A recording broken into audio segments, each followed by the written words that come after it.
Welcome back to Recap Kickback. It's me, your host, Chappell, and I am happy to announce that Bel-Air Season 3 is back on Peacock. That's right, it's been a long time since Season 2, but I'm happy to recap every episode here on Recap Kickback, as I've been doing in the past on Bel-Air post-show recaps and on postshowrecaps.com. But I cannot talk about Bel-Air alone. I am the Fresh Prince of this podcast, but I could not do this at all without the Carlton of the podcast, Pooya! Pooya, what's happening? See, welcome in. I know we're going to have new listeners here because they're going to find us through the Recap Kickback, lovely community. Don't let this man erase history. He has always been the Carlton of the podcast. He's trying to change it up on you. Make no mistake, I am the Jeffrey of the podcast, and I'm excited to be here, man. It's been a year and a half. We took about a year and a half to get back here, but I'm so pumped that we're here. It's been forever. It's been forever, and I'm really tired of these shows doing this to us, making us wait so long for the next seasons of these shows. Because remember when shows used to have 24 episodes and it would be like half a year worth of content, and then they'd come back in 6 months with more? We've gone the other way. It's like now it's 8 episodes and it's a 2-year wait. It's a lot. Mm-hmm. And then like Peacock will do, they're going to drop 3 of them on us in 1 week. And so you get a large chunk of the season out the way very quickly. Today, we will be talking about episodes 1 and 2 of season 3 because episode 3 is already out, but we're going to wait till episode 4 drops and we're going to talk about the 2 of those. And then every week, I think we're just going to talk about whichever episode is out at that time until we're done with the season. And so this should be a fun ride. We have a lot to discuss and we have to catch up on all the things that we talked about the first 2 seasons, because we've had some few changes here as we talk about Bel-Air season 3. Pooya, we have a new showrunner. Again, I think this is the 3rd time. It really has become the defense against the dark arts position of television, the show running of Bel-Air. But I will say 2 episodes in, I'm loving what I'm seeing. So I am not mad at it. Yes. Carla Banks Waddles has come in as our leading showrunner here for the season 3 of Bel-Air, and they are promising that, look, it's going to be brighter, it's going to be different, but it's going to have that same Bel-Air spirit. And so I'm hoping that we get all of that, because through the first 2 episodes, I agree, I'm already liking what I see. So I do want to thank all the listeners here, Recap Kickback, all the Bel-Air post-show recaps listeners who might have just been waiting on the Bel-Air coverage, to welcome you back to this podcast, but also welcome you to Recap Kickback if this is your first time hearing about us here. But yeah, thank y'all for subscribing. Keep liking, keep subscribing, and keep checking out all the content here on the YouTube page, youtube.com/@recapkickback, to keep up with all of our coverage and more. That said, Pooya, we got to jump into everything because we got so much to talk about. We're doing 2 episodes at once, and we just had so much content in these 2 episodes, and I am dying to hear your opinions about certain things. First off, Will Smith, he's not playing basketball this summer. What's up with that? Yo, so this was probably the most confusing plot twist to me, because the premiere really sets it up as Will wants to be a guy who does it all. He wants to be doing his basketball and business. He's trying to juggle both. And then by the end of the first episode, he's like, I'm actually going to take off on basketball in the summer. And also, I don't have a lot of business ideas, even though I feel like the first half of the episode built up that he has a lot of drive and a lot of ideas. And I really felt like he could do it all. I was like, why'd you make me feel that way? And then suddenly switch up on me. Yeah, last season we ended with this idea that we're going to come back for season 3 and we're going to see Will juggling everything. He has a new relationship. It's senior year and he's got this basketball thing going. He's also going to be trying to take school very seriously. Like, we knew Will was going to be juggling all the things. We come back and it's not even quite senior year yet. It's the summertime. It's Will's first summer in Bel-Air since school has started. And things look a little bit different. As we know, he wanted to play basketball at first, but now he's starting to look to separate himself from that identity of just a superstar basketball player. And I think a lot of that is largely due to somebody who I don't know if we were sure we were going to see again. Marlon Wayans. Lou is back, Pooya. Yeah, that we can 100% blame Lou for being like, ball is life, and Will was like, not mine, because it was yours. So absolutely not. I'm not doing that. You liked it, I don't like it anymore. Like, he definitely caused him to want to separate from it. That was a shocker to me. I had no idea that A, we were going to see Lou again, B, we were going to see him immediately in the first episode. Yeah, and Lou's impact is felt instantly because we know that in the last season, a large part of Will's storyline was that all these male role models in his life, no role models, as J. Cole would say, they keep letting him down, including R.I.P. Uncle Phil. But Uncle Phil would let him down too. So Lou let him down. Uncle Phil let him down. We saw Doc letting him down. And by the end of the season, his mom is saying, Will, you got to find a way to separate yourself from this idea that these men and the way that they treat you and the way that you learn from them, that doesn't necessarily have to be your identity. You know, you can be something without all of these men and without your future tied to them. For a second, I thought he had learned that. But the moment we see Lou is back, it shows that Will is still kind of the same impressionable Will Smith who's looking for that father figure in his life. Yeah, and it really got in his head. And this was before they even had a proper interaction. He just saw him while they were waiting for their food order. And then he proceeded to put up a, can we cuss on here? Are we allowed? Yeah, this is Recap Kickback. We had a good time. Dog shit scrimmage from Will. He was just airballing the hell out of everything. He had the ball pickpocketed from him like 3 times. Doc was like, leave my gym. You do not belong here. Yeah, he got put out. His basketball is suffering just from seeing Lou, even though Will would love us to believe that, oh yeah, he's not bothered by this, but he clearly is. Basketball practice has to run long because of Will's horrible participation, so much that he misses another event that he's supposed to be at with a new character we have this season. We have Quentin. Quentin, who is the lead of, I guess, this new mentoring program that Will really wants to be involved in. He wants Will to show up, and Will shows up late for the interview due to his basketball troubles. So the Lou of it all is just spiraling and snowballing into Will not being able to handle other aspects of his life. Yeah, we keep juggling male role models in Will's life. We started off with Uncle Phil, then we had Lou pull up, then Lou left, then we had Doc, and now we've got Quentin. He is the new male role model here by the looks of it. And Quentin, do you recognize this actor? I always do this to you, Pooya, but I have to ask. Do you know who this is? He looks familiar, but because I couldn't look up his name, I couldn't check to see, because I feel like I know him. He looks familiar. What do I know him from? Yeah, this is the rapper Vic Mensa. Was not expected to see Vic here. Yeah, he cut his hair, apparently. I was like, okay, Vic Mensa is here. Some people might know him from The Shy, but this is the rapper. I don't recognize him with his hair short like that. Okay, that makes sense to me now. Yeah, he's Will's new role model. He comes in, he has this mentoring program for young Black men, and you can already tell Will is drinking the Kool-Aid. He talks about all the things that Quentin has. Oh, he has a book, he has this, he has that. And you can tell, like, these are the new things, the new shiny objects that Will is chasing. Last season was basketball. Doc knew everything about basketball. I got to be just like Doc. Now I got to be just like Quentin here. I just feel like for Will, he's really got to find himself because he keeps jumping from different role model to role model and different thing to different thing. So at some point, he's got to figure out what it is that he really wants to do. And I'm not sure he's gotten there yet. No, I feel like this summer in Bel-Air is going to give him the clarity he needs. But it's so funny to me because he gave up basketball to focus on the business stuff. And then by 10 minutes into episode 2, he's got a job at the country club now. So you could have just kept basketball if you were just going to go get a job. You know what I'm saying?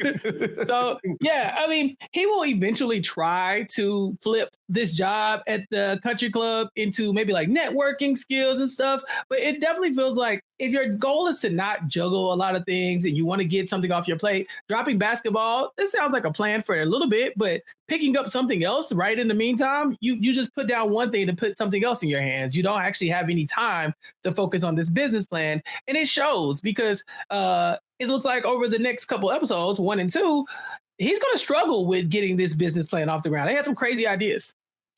Oh, yeah. Watching them give their ideas up and realizing just how little they've got going in the idea department was wild. They do ultimately end up landing on something, though, which I'm very curious to see what your thoughts on it are. Yeah. So the backstory of this whole business plan thing is that Carlton, and we'll talk about Carlton in due time for sure. Carlton and Will have now both been accepted into this mentoring program because Quentin has recognized that they work really good as a team and he'll have them both on together. But as a team, they need to come up with a business plan during the summer so that Quentin can start to get them in front of investors. And he really wants to push all of the people in the program to do this kind of stuff.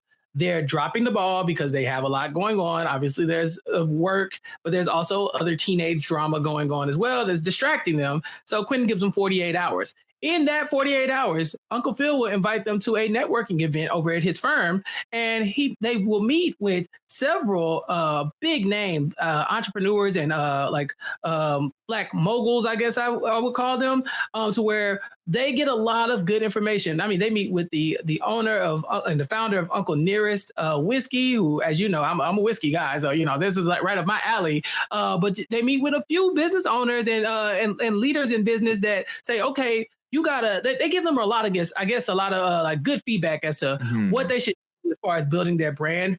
And Carlton and Will decide that their brand is going to be their own story. Will's story of being, this phenomenal basketball player who wants to try and shake it up and do something else and live outside of the box people are trying to put him in. And Carlton, who, well, as I said, we will talk about this, but he's a recovering addict and he has a story to tell as well. And so they're going to package that up and make that their new business proposal moving forward. And Quentin likes it. He doesn't shoot this down. He actually thinks that this has legs. They just have to put the work into it.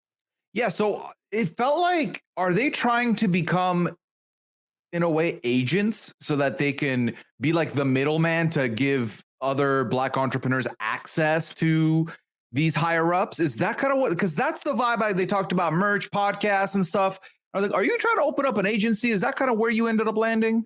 See, to me, it comes off like they want to be influencers. Like they want to just tell their story, and their story is the entire brand. So it's like we have them doing like speaking events, we have them doing mentoring, we have them doing podcasts. They have T-shirts with their brand on it and stuff like that. But the whole product is just the two of them because they talk about how they are the secret sauce, right? So I would understand their plan a lot better if they were the agents. But it seemed like they got to the point where they realized, hey, the two of us are really cool. What if we just sell ourselves and the idea of our stories, because everybody can relate to being in a situation where maybe they're put in a box and they want to live outside of the box they're put in, or maybe they have fallen off in a way that Carlton feels like he has, and they have to now rebuild their reputation and be something that they're not sure that they can be.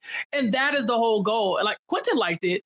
I personally thought it was kind of flimsy. I was like, all right, so what are y'all actually giving us here? What's the tangible item that we're getting from this? Y'all had 72 hours and landed in what every two straight man relationship ends up in, which is we should start a podcast because we're funny. Because look at us. You're trying to be like me? You're trying to be like me? Okay. Pooya and I had the same conversation. We said, Pooya, why would we actually have to do something when we could just talk and hope that people would listen to us? That'd be cool, right? We should get merch. I will say it didn't take us talking to like 8 CEOs to get here. We did not have that kind of an opportunity.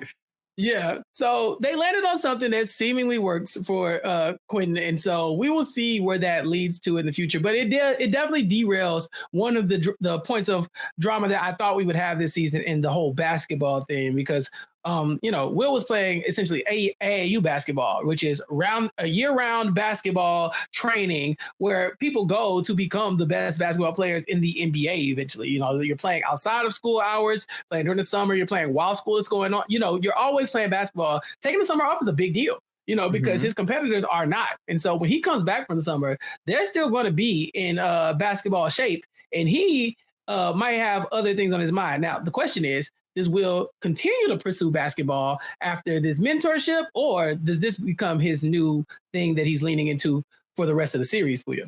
I feel like the combination of showing us in the preview, not in the preview, sorry, when I was catching up on the season 2 before I started season 3, I did notice a moment where obviously when he brought together his high school team and Zenith to kind of scrimmage against each other, the coach said, I've just been waiting for you to be unselfish. This is the most unselfish thing you could do by bringing in your team that you're not a part of to play against your team. So if you want your spot back next fall, it's there for you. I think we're going to end up having him go back to the high school team, and that's going to be his like game on the side. But maybe not right out the gate. Maybe in the beginning, he's like, you know what? I don't want to do this. And then he eventually gets to it. I just don't see the season not ending with him on the basketball team. I don't. Yeah, him giving up basketball altogether feels a little weird, but him maybe laying away from basketball a bit. Just like, okay, basketball was his entire identity for season 2. That was what he was going to do. That was what was going to get him out of the hood, as Lou would say. That's in his DNA. And I think with him trying to separate himself from that, I think maybe it'll become, just an extracurricular like it is for a lot of people, and then if it pays off and it helps him go to college or helps him get into the NBA, fine. But it also won't be the entire thing that he's living and breathing and dying for every episode like it was last season. We'll see what happens with that. Pooya, we cannot talk about this show without talking about your favorite character, Carlton Banks. We had a lot of questions about Carlton last season because he was down bad. We saw Carlton at his lowest. We saw drug use. We saw, it was a lot. There was a lot going on with Carlton till we lead up to the end of the episode where he's announcing in front of his entire school, basically, that he is a drug addict. He had yelled at Ashley. He had been doing a lot of underhanded things, and now he's come clean. And although he still wants to go to Princeton, getting into Princeton might be a lot harder now that he is admitted to drug addiction and now that he has gotten back from rehab. I'm very happy with the direction the show took with this because we kind of saw his last day at rehab. Then now we're just in the Carlton gets reintroduced back into the world. And I really like the approach they took to this because they have these subtle moments where you can see the wrestling Carlton's doing because we commended him. We also scolded him, but we commended him for literally in public telling everybody, I'm an addict. I got good with lying about it. I got really good with hiding it. So I'm just putting it out there. So it's like he accepted the world that he would have moving forward. But now that he's been back and out, it's very clear that he would like to just be given carte blanche trust. But there's these little subtle moments. There's an entire electric lock pad on the wine cellar now. And he can't do that. We saw a scene where he's giving up a urine sample to Uncle Phil. Wow, it's something. Also, they took the doors off of his room. He doesn't have doors on his room anymore. Yeah, that's a classic for my mom. Okay, she definitely has taken the door off the hinges in my room before when I was a kid. My mom, to punish me when I was a kid, my mom would not only would she take the door, but she would take the television. She would. I remember she bought a TV stand for my TV, and it had wheels on it. And I remember one day coming out of school, and she just rolled it right on out the door. And all you see is the imprint on the carpet from where the wheels had pressed it for the TV had been sitting for so long. So this felt about right to me. I definitely could see this happening to me if I was in the same situation as Carlton. But you're right. His life is drastically different now. It's not like he went to rehab, came back, and everything was the same, except he's no longer addicted to drugs. No, he's still, battling addiction. It doesn't just go away that way, but also he now has to re-earn the trust of his family, and he has to, kind of reintegrate himself into society in a world where now people are looking at him. He got a bit of a stigma about him. They don't think they can trust him. They think he's doing drugs. They probably don't think he's a great person because of all the lying and stuff that he's done. So Carlton's in hell, and it's going to be tough for him to pull himself out of this one. I mean, it's going to be an uphill battle because he also feels like no one else is really going to understand him or get what he's gone through, except for another new character that we meet on this season. And that is someone he met at rehab by the name of Amira. Yeah, Amira, played by Alicia Pascual Pena. She's a relatively new actor, or young in her acting career. She's about 25 years old, but she's been in a couple things, but nothing as big as this role, I'd have to imagine. And so I was interested to see what exactly she's going to be, what role she's going to be playing here. And this is a problem. I can already tell red flags all around this woman, and she's not the issue. To me, the issue is that in these two episodes, it's very clear that there's a codependency between the two of them that was established during rehab. And so while they were at rehab, they started a relationship. From everything we're told in these two episodes, that is completely just not supported by anybody, right? Like everybody who's dealing with addiction or who has dealt with addiction will tell you that if at the early stage, you don't need relationship, you don't need stress, and you don't need something to replace your addiction with. And it feels like to me, Carlton and Amira might have replaced their addiction for other things with each other. And now they are attached at the hip in a way that, I don't know, I just don't see this ending well for the two of them together. Well, I thought it was interesting. So when we were at the Juneteenth party and Aunt Viv talks to Amira one-on-one, and she goes, she's just chatting a little bit and finds out that Amira is a repeat offender and has been to rehab multiple times. I was like, why are you putting that in here? That's interesting. I was like, this isn't good. Because I feel like right now, if I'm doing a prediction, it feels like the show is setting it up as Amira at some point might end up falling back again.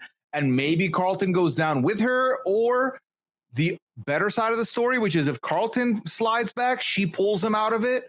So either way, you're 100% right.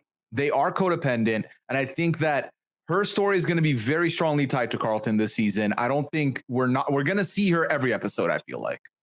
Yeah, and I was concerned with Aunt Viv because when Amira says I'm a repeat offender, you can see it on Aunt Viv's face where she's like, you got to stay away from my boy because this is going to be a problem.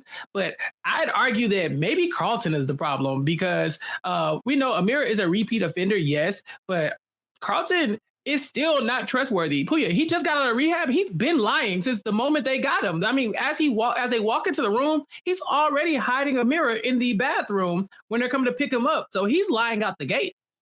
Yeah, and that's the thing. That's why I think it's going to be more likely the latter, where she's going to be the reason Carlton ends up getting saved. Because I feel like Carlton, and Viv had this look of disdain on her face when Amira said, I'm a repeat offender. The harsh reality is not often do people quit something. It sticks the first time. It takes work. It's a journey. Yeah. So there's a world where Carlton ends up sliding back, and I don't think she's ready to accept that. I think she still doesn't trust Carlton either, which doesn't help that. But I think she incorrectly looks at Amira as, you're going to be the reason my boy slides back. And I don't think that's the case at all. I think Carlton has his own demons that he's battling at the moment. Yeah, if anybody is the reason why Carlton slides back, it's Carlton. Even just the idea that immediately people are saying you shouldn't get in a relationship with somebody, especially not another addict. And he's saying, okay, cool, well, we're just friends. But we've already saw them kissing. We saw them kissing in the first 5 minutes of the episode. So he's lying out the gate. He's already doing something that they're telling him not to do. And then by episode 2, when she actually tries to separate herself from him at the words of Aunt Viv, he goes and follows her to the meeting, to the addiction meetings. And he goes in there and he doesn't go to have a meeting, to talk, to vent, to air out his stress, to fight his demons. He goes there for the sole purpose of finding her. And I'm like, bruh, you missing the point here. He's already leaning onto her so far that she leaves the meeting. He's running her out of meetings. Now, by the end, they find themselves back in each other's arms. But again, in 2 episodes, you can tell that this is already going to be a rocky relationship. And we do notice at the end of that NA meeting where he ends up confessing to the room his feelings, she was in the hallway kind of listening in. They start kissing outside. And we do see Spencer, who runs this NA meeting, give a glance from his car. He saw it. He saw it. He knows. And that's the thing, Carlton, 2 episodes in, not only are you lying, but people are already picking up that you still can't be trusted. And I wanted to feel bad for him because, when he saw the keypad, like you said, on the wine cellar, you see that, and he's like, man, okay, that's tough, Then you see that he's got to do his drug test, like Uncle Phil, as if he's some type of criminal, like that kind of stuff makes you really want to, like, your heart go out for Carlton because he's taken so many L's now. He's at the bottom of the social hierarchy where he's used to being at the top. He will end up having to get a job, which is something that he probably never thought he'd have to do as a child. And not only is he working someplace, he's working in a service industry, right? He's doing the cleaning at the country club in front of his friends that he went to school with and his former drug dealer, Connor. So he's down bad in so many ways that it's hard not to feel bad for him. But when you see that he's still back up to his old tricks, you're like, Carlton, I want better for you, but damn, stand up.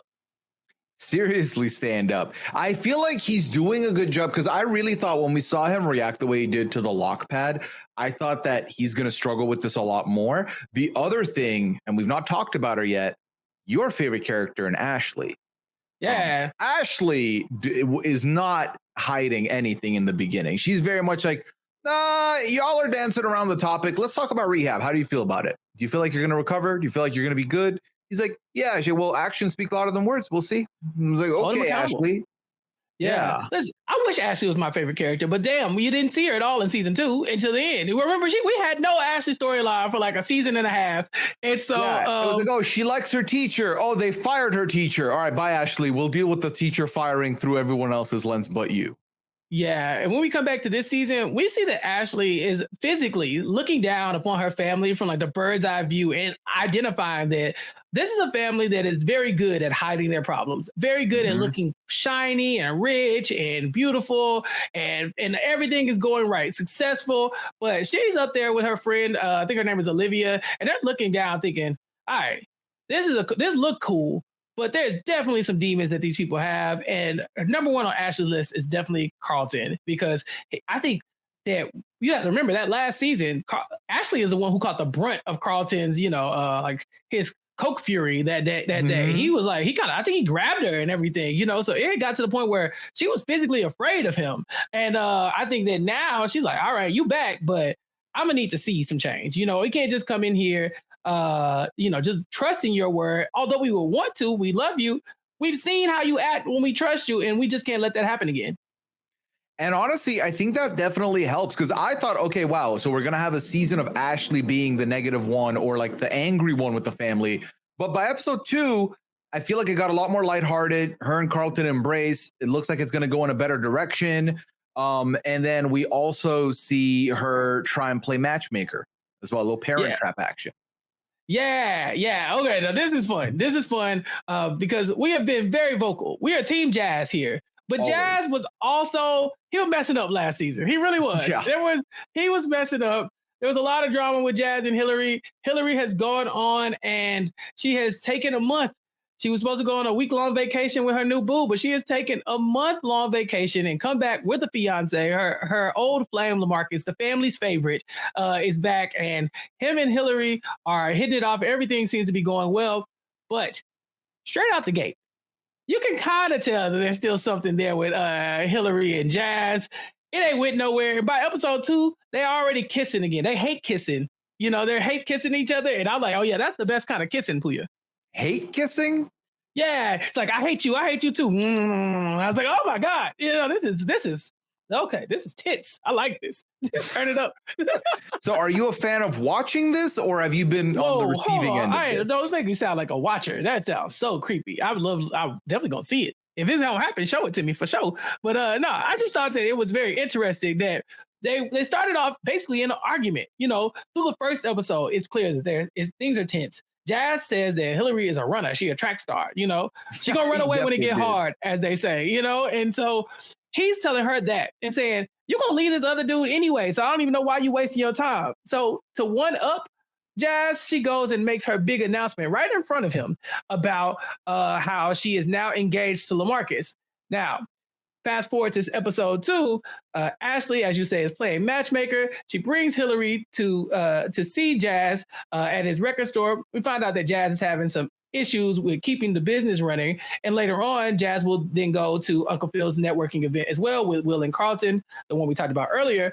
Mm-hmm. And in that time, Uncle Phil will talk to Jazz about investing in his business. At first, I thought, okay, that's cool of Uncle Phil to really take a liking for Jazz. He's basically a tangential part of the family. He's not in the main crew, but Will loves Jazz. Ashley clearly loves Jazz, so he ain't going nowhere. But Jazz correctly picks up that Hillary has sent Uncle Phil to do this. And so he tells Hillary he doesn't want any charity from her, and the two start arguing. And at that point, that's where it goes from what seemed like hate to some more passionate feelings. Yeah, it was never hate. It's still this like weird layer of, because she does tell she does tell people that like, yeah, when I left to go with LaMarcus to Paris, I was unsure, but now after a month I feel sure. Yeah, well, you couldn't be sure because the minute you saw him, it was clear that, oh yeah, I was making up that I was sure. I'm not sure yet. That's how I feel. Like, you are not sure, friend. You are not sure about this because also we're seeing it, as the viewers, we're seeing the reactionary, oh, he said all these things to me about how it's not going to work out. You know what? Let me shove it in his face. Uno reverse card. We're engaged. Let's announce it in front of everybody at this party. So I 100% feel like there's a lot of feelings still there unresolved. And I do like I've never done the angry kissing to the way you described it, but I definitely love a good bit of banter and back and forth in a relationship. So them taking jabs at each other, I'm not mad at. I like seeing that. Yeah, and they want to make it seem like they hate each other, but they both make really valid points about how if y'all hate each other, why y'all always around each other? Jazz has not stopped coming to the family functions. Hillary just let Ashley drag her to the record store against her will. Like, Hillary, you couldn't have put your foot down. Really, you just had to go. You could have been like, I don't want to do this. I don't care that I said whatever you want for today.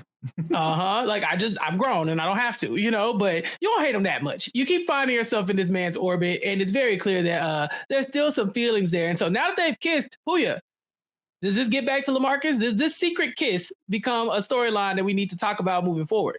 Bro, there's a lot of secret kisses in this show right now, and I think another one's coming. I think another one is coming with a certain chef. I feel like I feel like, not that. Listen, the cooking's good. You know what else is good? I think this kiss will get back to LaMarcus in some way, shape, or form.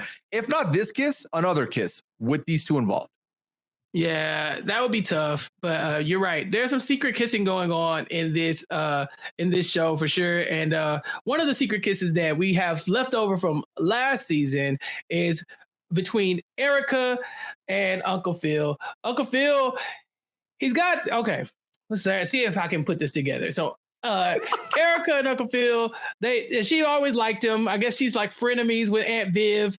I think something happened while they were on a break or something like that. Who knows? But now we saw the last season ended where Erica is helping Uncle Phil in his new company, his new business venture, and she kisses Uncle Phil. Now, Uncle Phil does not do anything crazy. He does say, "Hey, we're gonna shut this down. We're not doing that no more. That's in the past. Let it go." But he does not tell Aunt Viv. And the last season ends with him getting a text about lunch from Erica. So I thought when we came back from this, we might come back to seeing what happened at that lunch or something like that. But it's clear that it might have just stayed business related. Uncle Phil's business seems to be doing well, but Erica is not doing well. She is really struggling with this secret, Pooya. And I don't really know why she would kiss this man if she thought she couldn't keep this to herself. Yeah, I think she's guilt-ridden because of, I think if he had kissed back reciprocated, I think that makes it a lot easier because then you're in cahoots with this secret. Whereas right now it's like, okay, this is a secret, but you don't mess with me like that. And I feel both stupid and guilty for doing this to Aunt Viv in a weird way. So I think it's that she doesn't know how to approach it, how to move away from this. And it can't be easy to then, be in the office with him day after day or like see him in a work way day after day. Especially when maybe, I don't want to put words in her mouth, but did you bring him in and give his business, his firm business because you thought you could get something else out of the deal? And now you did it, but you're stuck giving the business? Like, that's not what you wanted. I don't know. But it was very funny at the networking event to see how much she kept avoiding Aunt Viv. Like, what did she think was going to happen? You be chill. Yeah. Be chill. No, she's throwing back shots at the event because she's that stressed.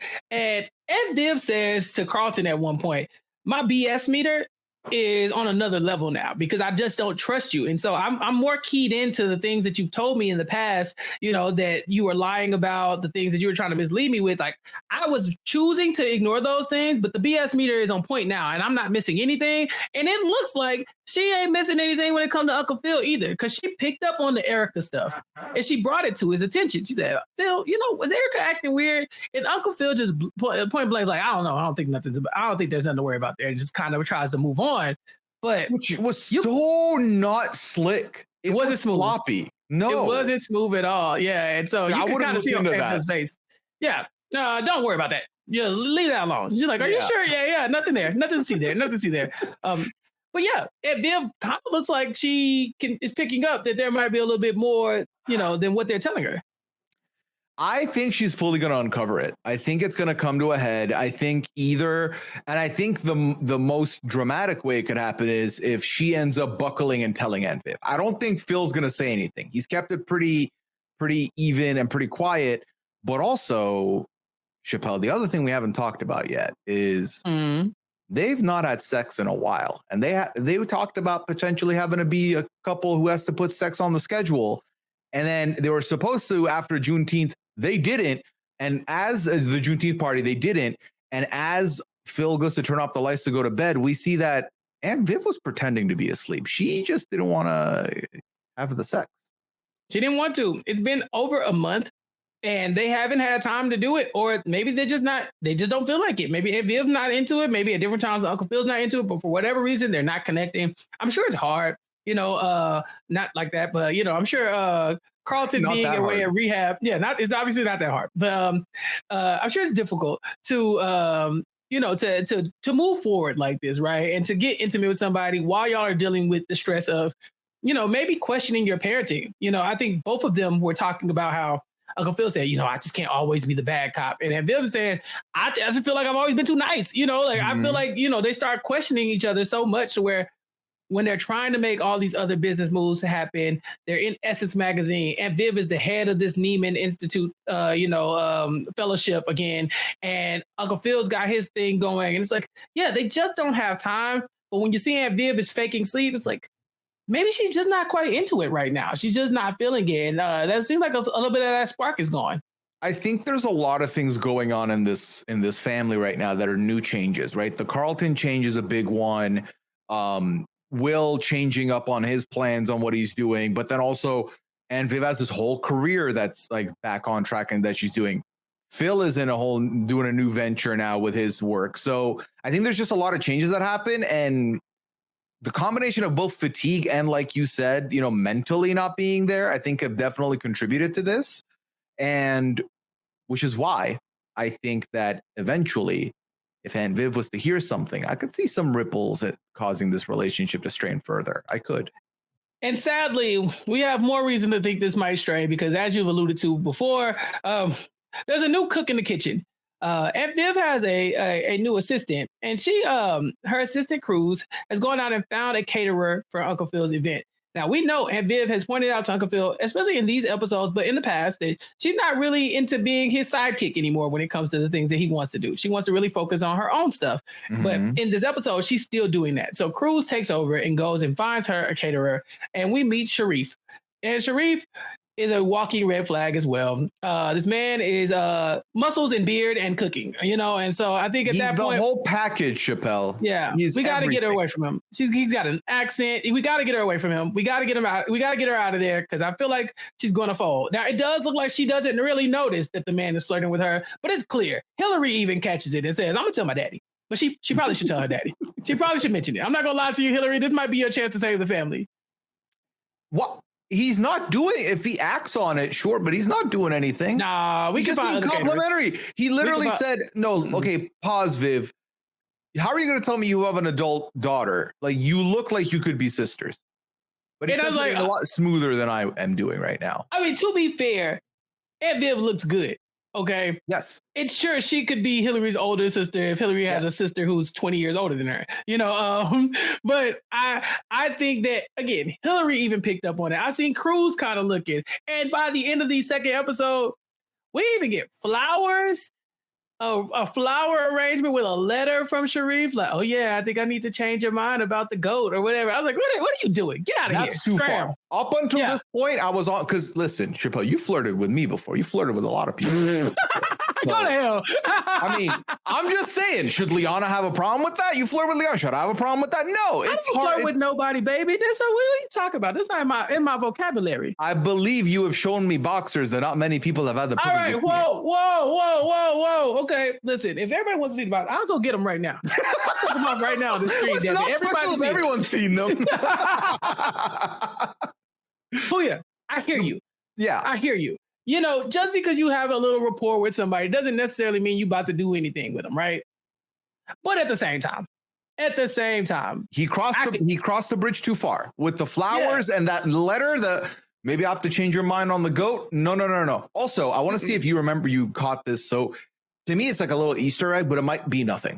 So when they've had their first meal as a family after rehab, they're having sushi, and Viv mentions, sorry, we're having sushi because I don't have time to cook. And then everyone's like, well, it's not that, you just can't cook. And everyone had a good laugh about it.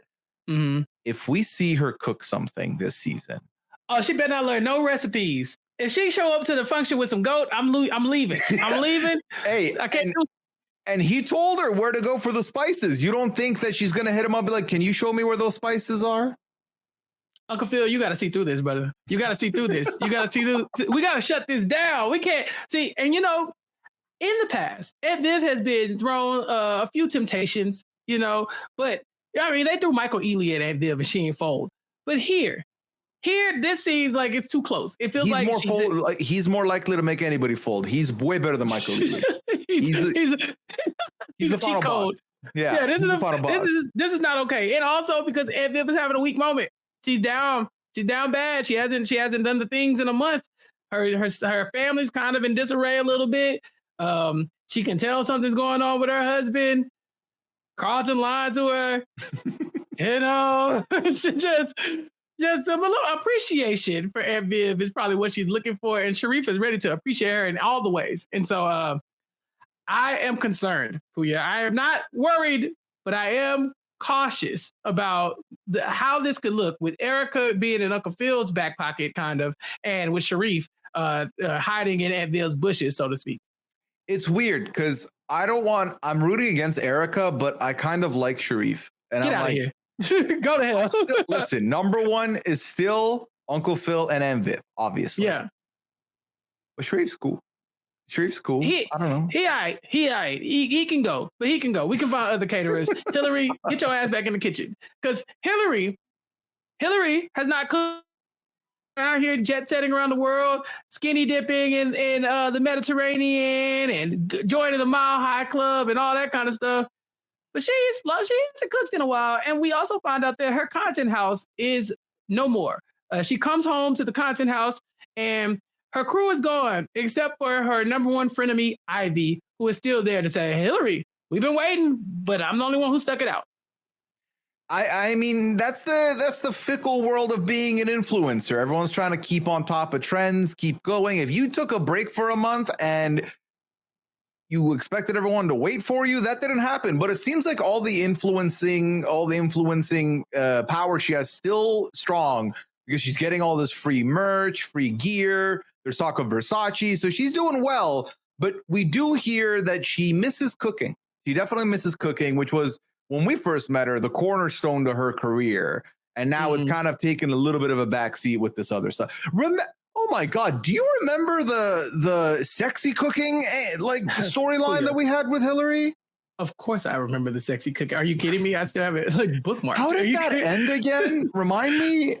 Nothing. They found out and was like, Hillary, you got to stop. And I think what the content house owner guy that they were working with, like the manager, was trying to exploit her or whatever. And they took it out of content. It was posting and going viral and stuff like that. And so eventually she had to buy herself out the content house, I believe. Oh, yeah, that's how we got there. Yes. Yeah, but you'd be crazy to think I forgot anything Coco Jones has done in a sexy way. Everything she does, everything. I remember. The North remembers. And so, I think she misses cooking, but also I think she misses being an influencer on her own accord. She's getting all those deals and that the free stuff, and she's still in she's still a popular influencer, but not because of anything she's doing. They're doing it because of her new relationship with LaMarcus. They say that the video that she had with LaMarcus went viral, and that's the most views she's ever had on anything. She's getting more known for this relationship than anything else that she's doing. And I think that Hillary's starting to lose sight of the things that we knew about Hillary coming into season one. I think a lot of that stuff is gone, and now she's kind of on the roller coaster ride of this relationship, and she doesn't have a lot of agency in what's going on with her own career. Yeah, which definitely is understandable. I mean, her whole start to the show was she wanted to cook her way, do her own thing. The magazine she was looking to go into business with did not approve of her meals and how different they were. She was like, I'm not going to gentrify myself for you. Then she found herself, going on a journey, ends up in this content house, makes her own content house, only to come back to, all right, I'm now LaMarcus's partner. And that's kind of how everyone knows me. And that's kind of what I'm going to be known for. No, which I think could be another factor, Chappell, to maybe that relationship not lasting. Also, they got engaged after, how long were they dating before this Paris trip? Remind me, this hasn't been that long. No, but the story was that they were going to have a future, and then he went off to basketball or something. So they had a thing before. They had already laid the foundation, so they wanted that old thing back. And after, I guess, a month or so of dating and stuff, and they got back into that old groove that they used to have, and now they're engaged. Do you think LaMarcus is what Trevor was to the Fresh Prince. Are you asking me if I think LaMarcus is going to plummet to his death? No, I don't think he's gonna have the death. But is this? Because I was thinking that he's going to have the death. I honestly, it crossed my mind in the first episode. I'm not going to lie to you. Well, my only question is, because they're engaged. Hillary marries Trevor, or Hillary accepts the proposal as Trevor dies on this when he went jumping out of that plane. So I guess what I'm asking is this the replacement, or will we see a Trevor in the future? We've been begging for the Trevor thing to happen. I don't know what it is about the two of us, but we're like, listen, somebody needs to skydive to their death. Or this ain't my Fresh Prince. You know, we've been able to deal with a lot of the changes. It's dark, it's gritty, but give us some of that. I don't think there's any way anybody would laugh about it. I think people laughed when Trevor died in the Fresh Prince. I think it was played for comedy. Dude, there was a laugh track when there he was dies. Literally a laugh track. A laugh track. This would be so sad if someone here died. Yeah, no, we would not laugh. We would not laugh. But then probably afterwards we get on this podcast and laugh because it would be crazy that they actually tried to pull that off. I don't know if we're going to get a Trevor. I think that LaMarcus is probably going to slide into that Trevor spot for a while, and that we're probably just using this as a placeholder for what would be, I don't know. It looks like Jazz might be that one true couple that we're waiting on, Jazz and Hillary, to link up. Ashley's rooting for it. Other people are rooting for it, but we'll have to see if it actually pays off or ends up leading to anything, you know? I think it will. I think Jazz, I mean, this is the one big difference between Bel-Air and Fresh Prince is that Jazz is actively a love interest of Hillary's, whereas in Fresh Prince, Jazz is despised by Hillary until eventually they get to a place of like potential she respects him some more. I definitely remember that switch up there, but no romantic links there. So I thought, listen, Ashley said it, Will said it, we've said it. We're Team Jazz here. Make no mistake. We're Team Jazz, but Pooya, most importantly, we are the number one Team Jeffrey podcast on the in the world. Number one. Debate. There's not a more pro Jeffrey Bel-Air podcast in existence. I promise it. I guarantee it. Okay, so we have to talk about our boy because although last season they played in our face about whether Jeffrey would be back in the house, out of the house, is Jeffrey going to be Jeffrey back? Pooya, he back. We got our boy back. He's back and he's beefing up security. He's involved again. It's like he never left, and I love every bit of it. I'm a little nervous for Jeffrey. I'm a little nervous about Jeffrey, boy. I know I got to. Yeah, I'm not gonna lie to you. This is tough because you're right. He's beefing up security. The security that they have with the banks is they got surveillance cameras. Obviously, he's still stalking these kids because he knows exactly when Will goes to visit Lou and all that stuff. But he's got these new state-of-the-art keypads at the bank's residence.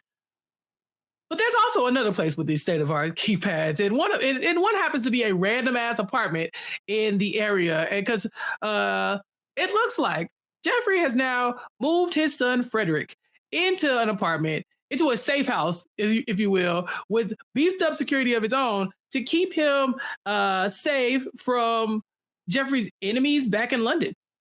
Yeah, so last season we ended up with Jeffrey getting a photo of him and Frederick at a diner that they were at, which he started getting worried that, you know, his past life is chasing him. So he brings Frederick over here. He has him all safe and secure.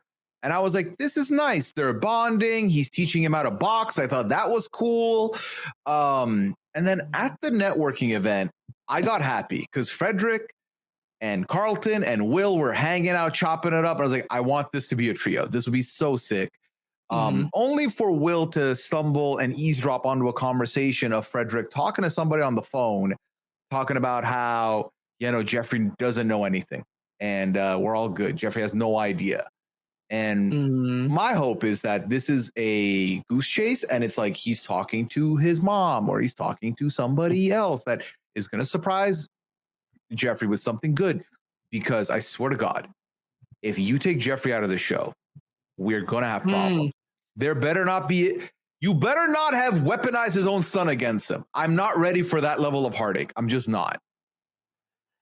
Yeah.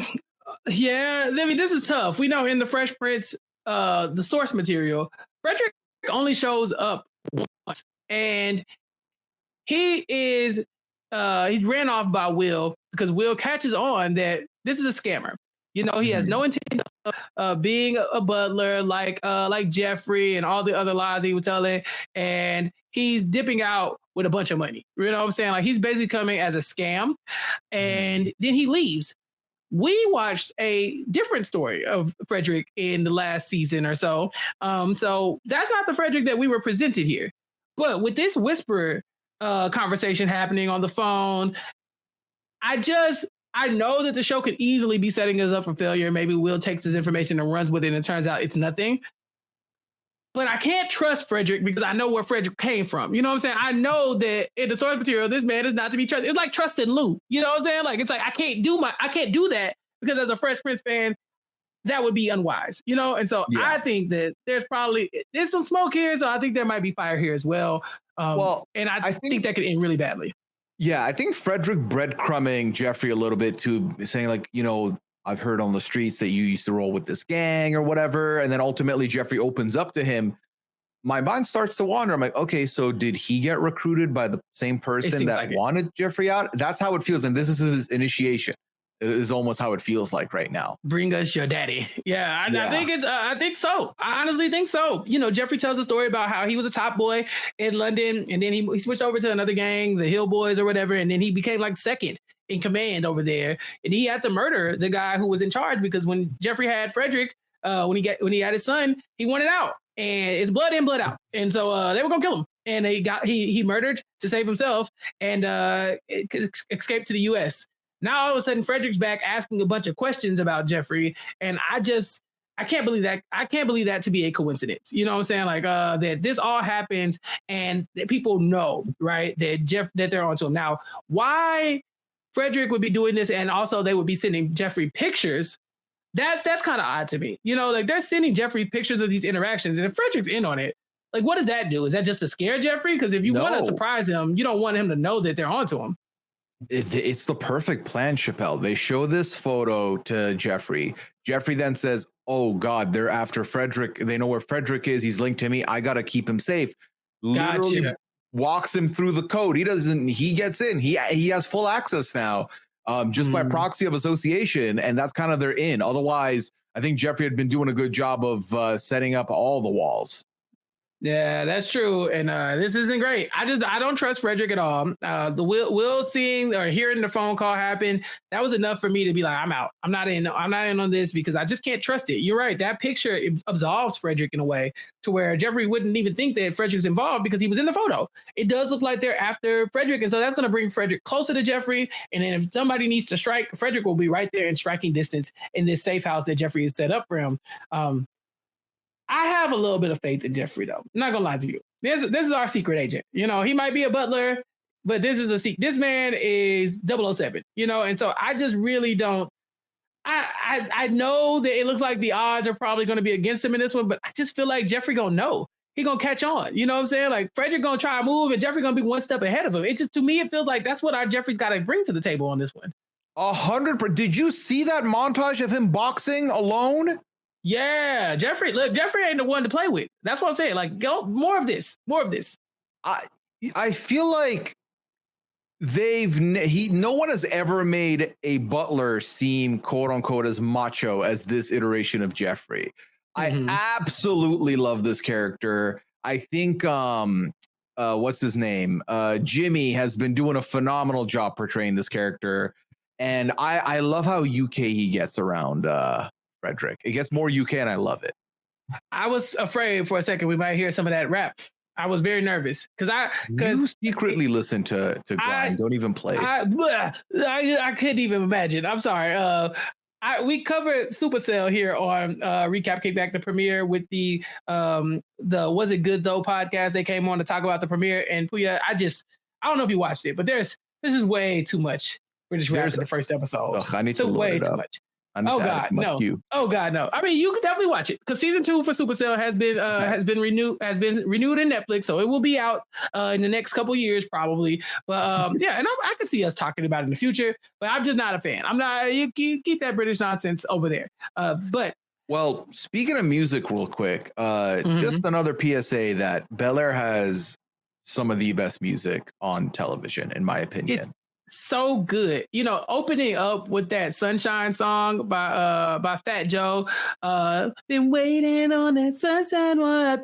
To me, it made it feel like, okay, this is summertime. You know what I'm saying? It really set the mood in a way that, I don't know, the song Summertime by the Fresh Prince does. It's like when you hear it, you think it put you in a place, and for me, seeing them at the country club with all the bright summer vision and then like the pools and all that kind of stuff, the soundtrack really did take it to the next level. I totally agree. Pooya, we have not talked about Will's love interest in these 2 episodes at all, because Will and Lisa, they're doing a no labels thing right now, Pooya, and it seems like that was Lisa's choice. Like Lisa came up with that idea. Yeah, which it looks like it's working out all great. It looks like they found a way to navigate through it. They're having a good time. There seems to be zero friction in the relationship until the end of episode 2. It looked to be good. Yeah, but Aunt Viv a little messy. Aunt Viv is a little messy, and Carlton I think said as much. Yeah, I mean it's very obvious because throughout we will see that Lisa might be just casually the friend with benefits right now, or the no label as they are saying. But Aunt Viv's still been kicking it with Ivy. Jackie, right? Not Ivy. Sorry, Jackie. Jackie is back. Jackie is back, and she is the other potential love interest here. As I said, Jackie and Viv bonded last season, working closely together. And by the end of episode 1, and Viv, well, I guess by the end of episode 1 and 2, and Viv has not only invited Jackie to talk to Will about her new audition for Juilliard and kind of where they are and where she's planning on moving, I guess, in her career, but also Jackie is going to be working at the country club as well. She has now got a job as the yoga instructor at the country club, and we're going to be working really close to Carlton and Will, who are the pit pigs now. And so I'm very interested to see what happens here, because Jackie and Will, I mean, Will's not technically in a relationship. Jackie seems like she's still into it. What do we think is going to happen here with this love triangle? Is this even a love triangle, or are we just waiting on Lisa to get out the way? No. What do you mean we waited until Lisa to get out of the way? No, Lisa's who we're rooting for. Are we? She don't want no labels on this. Like, if we're rooting for Lisa, she's not giving us what we want. I'm tired of this love pentagon that we have with Lisa having links with Carlton and Will, but then now Carlton has Amira, and now Will has Jackie. It's a lot. And I have to imagine Jackie's going to come into play with his relationship with Lisa. I don't know in what capacity. Who was that guy, the guy from school who was also like doing malicious stuff to get closer to Lisa in the last season? Was it Drew? Oh, yeah. It was Drew. The bad guy from last season was Drew, and him and Carlton would be video and stuff. Like, yeah, Carlton beat his ass at the bowling alley. No, I think Drew not gonna mess with Carlton no more.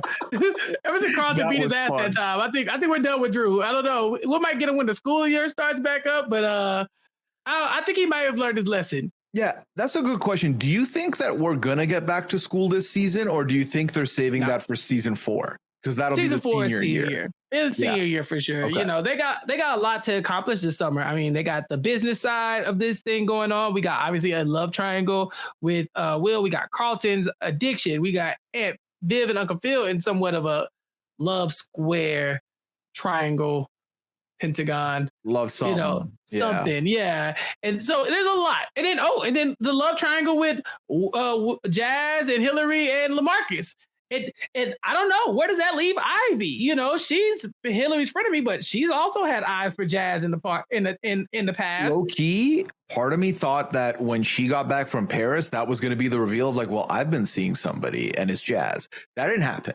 Happen, but didn't happen yet. It didn't happen. I mean, the Ivy and Jazz thing didn't work out the first time, but again, what else is he doing? It seems like Hillary called him the daddy of the month. We never got a name for the date he brought to the Juneteenth party, right? That never came up. I think that was on purpose. He's got a different one on his arm every week, and Hillary is judging him because of it, because he's still looking for that Hillary replacement. It's just hard to find. Again, it's Coco Jones, so I don't blame my boy for being out here struggling and floundering trying to find a Coco replacement. Anything else in the episode that we didn't talk about? I mean, Pooya, what is your familiarity with Juneteenth?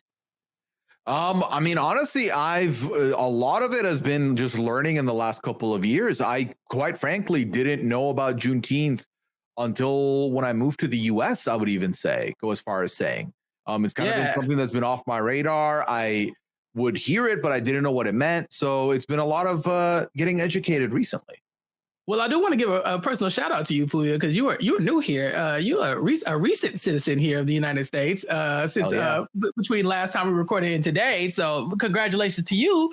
But yeah, this is a holiday that I know really really well. Being from the South and being from Texas specifically, Juneteenth was not an optional holiday for me. It was something that I've always known and always celebrated. I'm actually very surprised to see that the Bankses were celebrating it so much, being that they're in California. So because it's more like it started off like more as a regional holiday. The quick version of Juneteenth is that slavery was emancipated, and because of the time that it was, where phones and modern technology weren't really just going strong like that. Like you couldn't really get the information across the country that hey, this slavery thing wasn't happening anymore. So if you wanted to keep that away from your slaves, you could definitely be like, oh yeah, that's crazy. Nobody said that. Nobody, who's going to go and tell everybody that they're free. So eventually on Juneteenth, they pull up in Texas. I believe they landed in Galveston and said, hey, just FYI, these slaves are supposed to be free. Let them go. And that was the day that, although the slaves were emancipated, this was the time where the rest of the country found out was that these slaves were free. And so Juneteenth, Will Smith will call it the Black 4th of July, but Juneteenth is definitely Independence Day of sorts for African Americans for sure. And so recent years, it's become a federal holiday. So where I've been seeing, it go from something that I always celebrated to now finding out that a lot of people in the country didn't know about it. Will talks about how he didn't really celebrate it. Him being from the Philly, which is in the North, obviously that wouldn't be something that he would have hit close to home to him. But I love that they dedicated this episode to talking about it because I feel like now that it is a federal holiday, people need to start normalizing it a little bit more and try to avoid commercializing Juneteenth so much. I mean, it's been a federal holiday for what, 2-3 years at this point, and I mean, Juneteenth sales and Juneteenth decorations going on, up and all kinds of stuff at businesses that don't give a damn about Juneteenth. It's kind of icky, Just let people go out and enjoy themselves and celebrate the freedom that they were denied from jump as they were brought here as descendants of slavery or as slaves even. And so, yeah, seeing this episode kind of on the backdrop of Juneteenth, episode 1, it was very cool. I really enjoyed this.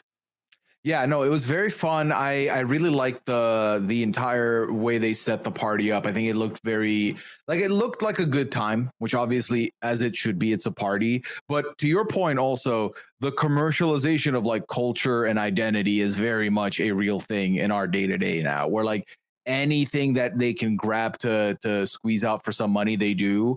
So keeping it authentic and not really getting that is the hope, but is sadly that's the consumerism life we live in is a little bit right. So between June 19th, 1866, the first ever Juneteenth, to like when it became a federal holiday, it's because it's gone through a lot of changes and it's spread across the United States as being something that is very popular. But also, you got to remember why it's popular, right? Why we're actually doing it. People see the cookouts and the fireworks and all that kind of stuff, and like, oh yeah, it's just a celebration. But what are we celebrating exactly, right? And so I love. Why? Exactly. And I love that the Banks family is celebrating it because the first Banks family from the Fresh Prince of Bel-Air, they probably wouldn't have been down with the Juneteenth celebration. Uncle Phil was on the other side of the aisle. You know what I'm saying? He was, I don't think, that was a rich black family for a number of reasons. Okay. And so seeing that this family is a little bit more liberal, I appreciate that so much more. Anything else we missed? No, I will say one last thing. I feel like Ashley's going to get lost in the shuffle again this season. It feels like. You think so? I mean, we had 2 episodes of, okay, I'm the truth bomb person now, but all the truth bombs are out there now. What are you going to do? What's your story? Remember when she had like a love interest and that was a thing that happened for a little bit? Like, what happened to that? Where are you now? What are you doing? I don't know. She's the woke one in the family, as weird as that sounds, she's the one that's like, Ashley got to get to the streets. She's making sure that everybody is staying true to themselves, making sure that Carlton doesn't backslide, but people are holding Carlton accountable. So I could see her popping in more as like a moral compass. I did enjoy seeing her and Hillary actually have an episode where they did stuff together. We saw that a little bit last season too, where I think they did that was it a flag football game or something like that they played together where like they needed Ashley to step in at the last minute because one of the influencers couldn't make it. Oh yeah, and that was a normal thing to do, I guess. Yeah, like bringing the 13-year-old. Yeah, bring it. Yeah. So yeah, I wonder what this will look like for Ashley moving forward, especially because the actress is a lot older now too. It's been a few years since she was playing a 13-year-old. Yeah, can we? I feel like we've talked about this before, but one more time. The kids are still kids, right? Because they're in the summer in between school before university, and we're out here locking up the liquor cabinet because he shouldn't be drinking in the first place. Why is Carlton acting like, oh man, like not the liquor cabinet? Yeah, like, you shouldn't have no business in there in the first place, right? There should have been a lock on the liquor cabinet. To be honest, you got 3 kids, so why haven't you locked this thing? Yeah, because like if he's about to hit senior year, he's about 17 or 18. He's already had a 3-year coke problem, and he went to rehab for this. Years. The man been on coke since he was 14 years old. Pooya, they had to lock it all down. They said, Carlton, we can't trust you at all. And and Hillary, dear God, the conversation with Hillary and Carlton, she says, "Hey, Carlton, I just thought it was like something you do at parties every now and then. I didn't know you had a problem." I was like, Hillary, you knew about that? Like, what's happening? She's like, I just thought it was something you try once or twice. I wasn't really tripping on it, but yeah, they're kids. Also, how old is Jackie? I mean, we keep talking about this, but she grown, right? Why Jackie all up in the business trying to be in Will's business? That's the same thing with Jazz, right? Like Jazz is playing way older than Will is as well.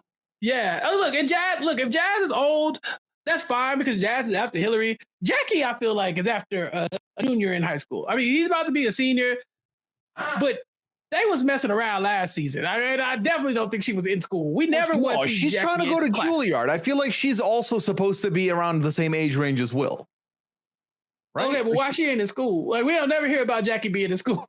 Well, we don't care about her school story. We care about the Bel-Air Academy. That's all that's the only school that matters. I don't know. That's a grown ass woman. Do you remember she took him to that college party that time? I'm just saying, I've been to the club. Yeah, exactly. I'm just saying, maybe we need to lock these kids down a little bit more. Everybody's too nice to these children. The key to watching this show is kind of removing that bit of logistics and just seeing everyone as young adults because like early 20s, because otherwise the logistics of, but you're in high school, but they're locking the wine cabinet like you should legally be allowed to, but they're preventing you from doing it. And it's only because of your addiction. So there's stuff that doesn't add up here at all, for sure.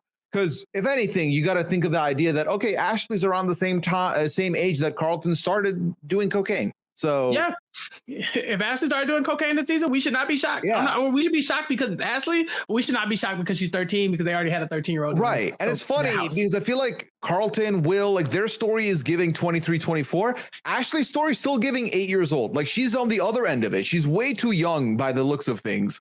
For anything. So it's like, y'all pick a lane. But again, I think you remove that part of the logic out and just ride the wave.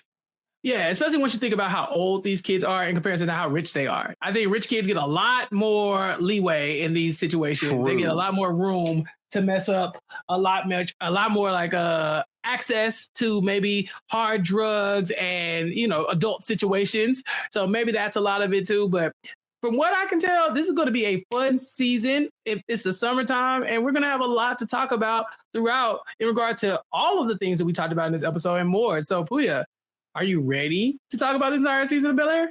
Oh, hell yeah. I'm so pumped we're back. It's going to be a good time. Literally, within 15 minutes of watching the first episode, I was like, oh, this feels great. I'm so happy we're back into it. And we're gonna have a fun time. I don't know exactly how many episodes the season is, but I'm just here. I'm excited for the ride. I don't need to know. And one last thing, we haven't really speculated about this too much, but as of today, I don't think Bel-Air season 4 has been renewed. So, is there any world where this is the final season of Bel-Air? Nah, if they knew it was going to be the final season, I think they'd advertise it as such. I don't think this is the end. I think the show has been made, and this is me pure speculating at this point. I think it's been made with a hope of renewal and a season 4. And maybe season 4 is our last season because it's senior year and we don't get the college years era if they choose to not go there. But I think they're fighting for renewal here. And honestly, with the way things are going over at Peacock, I feel optimistic. dare I say it, I feel good about the prospects here. Yeah, I could see this show ending at senior year graduation, but I could also see it maybe following Will into college for a year. Yeah, I want the pool house years. Put the pool house years in there too. Yeah, but realistically, you have to start wondering, okay, how long are we going to do this? Because these kids are only going to look like children for so long too, and so, this is senior year coming up. Ashley, the actress, probably is about 16 at this point. The next season, she will be pretty close to grown probably at that point. Yeah, I think we're looking at somebody who is going to be outgrowing their character very quickly. And so I wonder if they have enough pacing. Time. Exactly. I think that's one of the biggest differences with shows now and shows back in the day where they're recording almost year round and they're coming out every year. If you're going to give a 1.5 year gap for 8 episodes and we're still continuing, it's 2 months since the last episode or last season. Yeah, she's going to look like 25 by the time she's graduating, which I feel like you don't want to get there. No. You got to time this stuff right or you'll end up with the Stranger Things cast. Yeah, she's 17 right now, Pooya, playing a 13-year-old. She's the age Carlton's supposed to be on the show. Exactly. Yeah, exactly. So I don't know how much longer we get with the Bel-Air cast, but I think we will be here on Recap Kickback talking about it as long as we can. Pooya, this has been so much fun. Can't wait to see what's coming up next. Big same, man. It's going to be a good time writing it out here on the Recap Kickback, and we're going to have a fun way to close our summer here, I think, with Bel-Air. Yes, I think so too. Pooya, tell everybody where they can find you in the meantime until we come back next week. Well, y'all can find me, of course, on Twitter at Pooyaism, as you can see on the screen. You can find me on Twitch, twitch.tv/Pooya. I do stream there when I'm not podcasting, and we have a good time doing so. Great community. Come check us out. And as far as podcasting goes, I'm talking 90 Day Fiance right now. I'm very close to putting a bow on this season and just have to go through the 5 episodes worth of tell-alls for it. So I'm going to have Scally on with me this week to talk about episodes 2 and 3 of the tell-all. So you can find that over there. I have been making cameos on the Big Brother podcasting circuit. Of course, every Friday, live feed updates with Taryn, talking about what happened the day before, who's the new HOH, what's going on. So you can find that there. And I was graciously invited to be a guest on The Slop this week with Chappell and Rob, which is, of course, behind the paywall. But I will tell you, it is worth it for the filth that we go through in that podcast. So much mess happens there. You can check that out as well. And also, another thank you to the Carlton in my life, Chappell, who has opened his doors to me on Nothing But Netflix this week. Yeah. From drawers to doors. I'm inviting you into my world. So yeah, you get to come on Nothing But Netflix. We're going to talk about the Mark Wahlberg and is it Halle Berry? Who's all of this? Yes, I believe it's Halle Berry. Yes, the Mark Wahlberg and Halle Berry movie that is going to be on Netflix, new on Netflix. So on the Nothing But Netflix podcast, we are going to be discussing that. And Pooya will be my special guest in Rob's absence. Also, I will be talking about Below Deck without Sasha. Sasha's gone for the month. And so I brought on Jason O to cover this week's Below Deck on the Below Deck wrap-ups feed on RHAP. And then also on RHAP, as Pooya said, Big Brother coverage over there. Almost forgot Mess Magnets. Filling in for Sasha. It's a good time. She's fun for the month. And so Kirsten brought me in for the first time in a long time to talk about all the mess on that pop culture podcast called Mess Magnets. But here on Recap Kickback, we do have more content coming your way. We have Mari and I joined by Asia Welsh to talk about A Divorce in the Black, the Tyler Perry film, and to ask the question, is this clickbait? Is Tyler Perry for real? To find out on that podcast with Mari and Asia as our special guest. And then you can also catch more content here. Mr. Throwback with Tyrone coming on this week to talk about that. And then we have, I guess, a few other things that we're going to get covering on Recap Kickback soon, but you can only keep up with that by subscribing. recapkickback.com/subscribe. And then make sure you go to subscribe to me on Twitch, twitch.tv/Chappells_show to catch up with me, Twitch streaming every few days or so. Not as much as Pooya, but I just be doing my thing. So check that out here. Make sure you subscribe to Recap Kickback and follow Recap Kickback on all social media platforms at Recap Kickback. So for Pooya and for myself, that's it. That's the end of Bel-Air episodes 1 and 2 of season 3. We'll be back shortly, and then we will cover the entire season. But until next time, you ain't got to go home, but you do got to get the hell up out of here. We will catch you all later. Peace. I've been trapped behind Maria, isolated like it's North Korea. Smaller city.